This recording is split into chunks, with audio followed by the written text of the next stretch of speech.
Every decision that you make has consequences. Are you making yourself better? Or are you making yourself worse? Are you moving forward or are you moving back?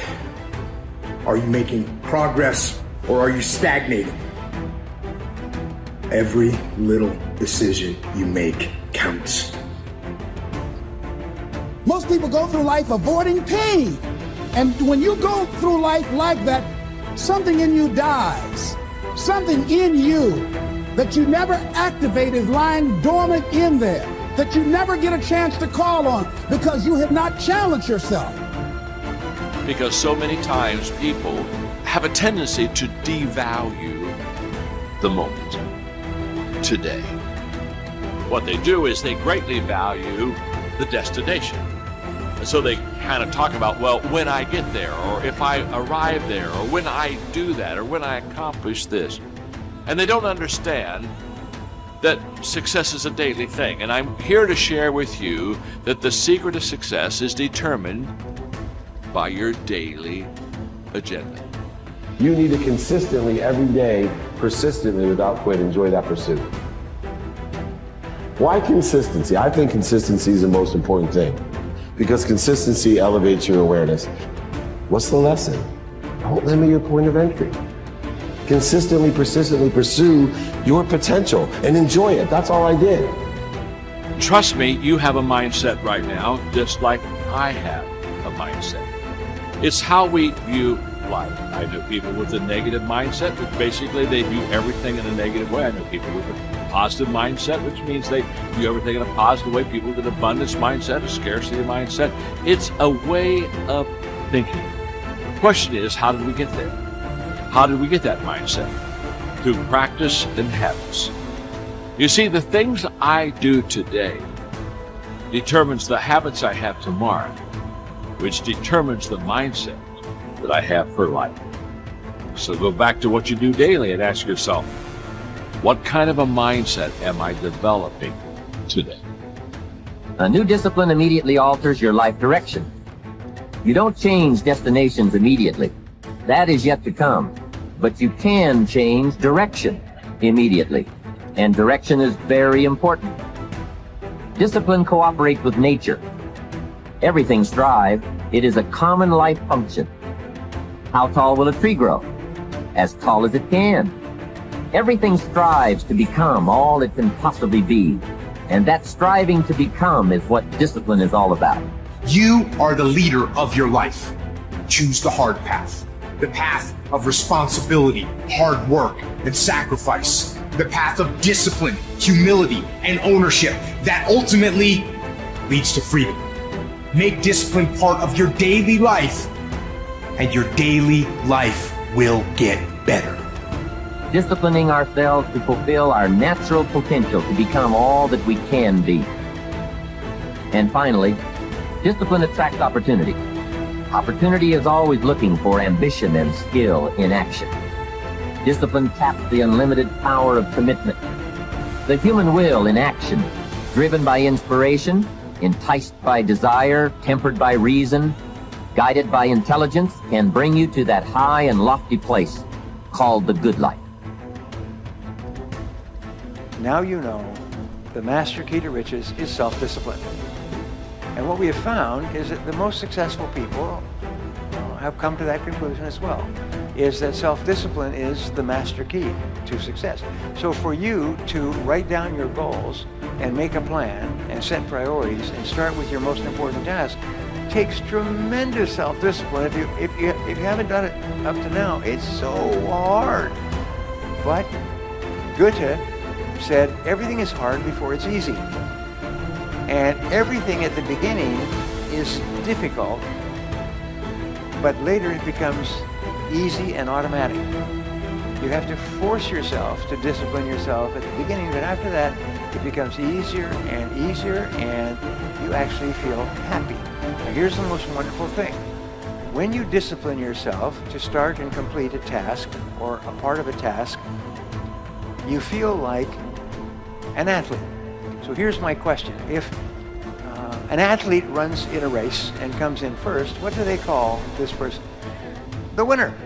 Exactly. I've studied this hundreds, thousands of hours. What it says is that when you win, when you come in as the winner, your body releases endorphins, which are called nature's happy drug. They make you happy. And dopamine, which is a form of energy that you get from a positive experience. So when you complete a task, your body releases these drugs and you feel happy. So they call it, the psychologists call it nature's happy drug. If you want to be happy, just start and complete a task. And you get a zip. Wow. Wow. You feel happy. So I organize my life. So I organize my tasks that are at the top. And then my wife, Barbara, will come in and say, we're going to have dinner in 10 minutes. So I say, okay, 10 minutes. Let's see, what have I got here that will take 10 minutes? Huh? I can do this in 10 minutes. So I'll always end my day with a completed task. It's a real simple thing, and I've done it. I tick it off, complete, down, and I'm happy. And I walk out and I'm smiling. When you make a person feel like a winner, you feel happy. When you discipline yourself to complete a task, you give yourself a buzz. Alfred Adler, one of the top psychologists of history, called this a positive addiction. He said if you start and complete a task, you get a buzz. And the buzz becomes addictive. You start thinking, no, I want that buzz again. But the buzz is a positive addiction in that it makes you happy when you do it. So every time you start and complete a task, you feel like a winner. And when you feel like a winner, you want to do it again and have that winning feeling. If you want to raise happy, healthy, self-confident children, one of my programs, 21 Great Ways to Raise Happy, Healthy, Self-Confident Children, one of my 21s, is what you do is you make your children feel like winners all the time. If you're happily married, make sure that your spouse feels like a winner all the time. How do they feel like a winner? Is when you praise them, or compliment them, thank them for what they did, acknowledge their success, whatever happens to be, make them feel like a winner. Because every single time you start and complete something, and it's acknowledged, the person feels like a winner. You know that the greatest speed records, Olympic records, are always broken in front of the biggest crowds. Interesting point. The biggest crowds. You get 10,000 people, you get a record. You get 50,000 people, wow. 100,000 people, they break all the world records. Because the greater the amount of praise and that you get from winning a race or potential winning a race, the faster people run. When I was in high school, I must have been maybe 16 or 17 years old. And I went rock climbing in El Dorado Canyon, near where I grew up in Boulder. I'd been climbing about 3 or 4 years, and I went to do a climb called T2. Now at the time, T2 was a relatively difficult climb. And I went at it with a kind of an arrogant lack of preparation. And I hadn't prepared for being able to do certain kinds of finger cracks. I figure I'll figure it out when I get there. And I also didn't pause, and this is the thing about boldness and discipline, I didn't pause to really double check all my systems. Okay, so I'm on the 4th pitch. I'm about 400 feet above the ground. I'm going across this slanting crack system that I started to have trouble with. My forearms started to engorge with blood and lactic acid, which means at some point, even if you're on a big hold, your hands are going to melt off. Okay. And I'm about to fall. I'm 400 feet above the ground. But it should be okay because there's protection. I'm tied into the rope. I may take a fall, but I'll get caught. For some reason, and to this day, I still don't know why, my brain triggered that I should look at my knot. And I looked down at my knot. My knot had come untied. I had made the mistake of never really thinking about the best knot for certain types of situations, and I tied in with what's a bowline. Now, the advantage of a bowline is it's easy to untie, right? The disadvantage of a bowline is it's easy to untie. It had come untied as I kept moving across, and it is just hanging in my harness. I'm seconds away from falling, only now I will die. I will die if I fall off. My forearms are melting. And the knot had come untied. And so I called down to my partner. I said, my knot came untied. What is he going to do? He can't do anything. He just watched me fall to my death. And there was an old fixed piton in the rock that we put there from the first descent, an old soft iron piton. And I looked at it, and I probably had 15, 20 seconds before my hands would unwrap, if that, maybe 10. I took a runner, and I clipped it into the piton. I clipped the piton into my that runner into my harness, and just went, please hold. And I let go. I didn't help. I put in a backup.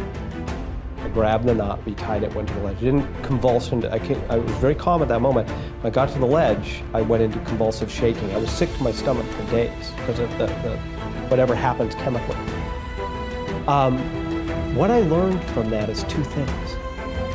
The first is that when you're in an unforgiving world, and gravity is unforgiving, it doesn't care. It never takes a day off, ever. And if you make one mistake, it can kill you if it's the wrong kind of mistake. And what I learned is that sense of, yeah, I want to do adventurous things. I want to climb rocks. I want to be in Yosemite. I want to do things that get my adrenaline going. But I need the discipline to always do all the right preparation, to always think about the right knots, to always be cross-checking my system so that I can do those bold things and stay alive in an unforgiving environment. And as you and I spoke about earlier today, I think that's the rest I think we're all heading into an unforgiving environment where we're going to have to be both bold and disciplined. The second thing I learned, what if that piton had not been there? We might not be here together. It was just by chance that that piton was right there. And what you realize when you rewind the tape of your own life is that there are these crucial moments where if the luck had gone the other way, you might have gotten killed. And so what you have to do is to always be putting those extra disciplines in place, because I was lucky to live. And what I took from that is I never want to have to be lucky to live again. I want to live because of my discipline, not because of my luck.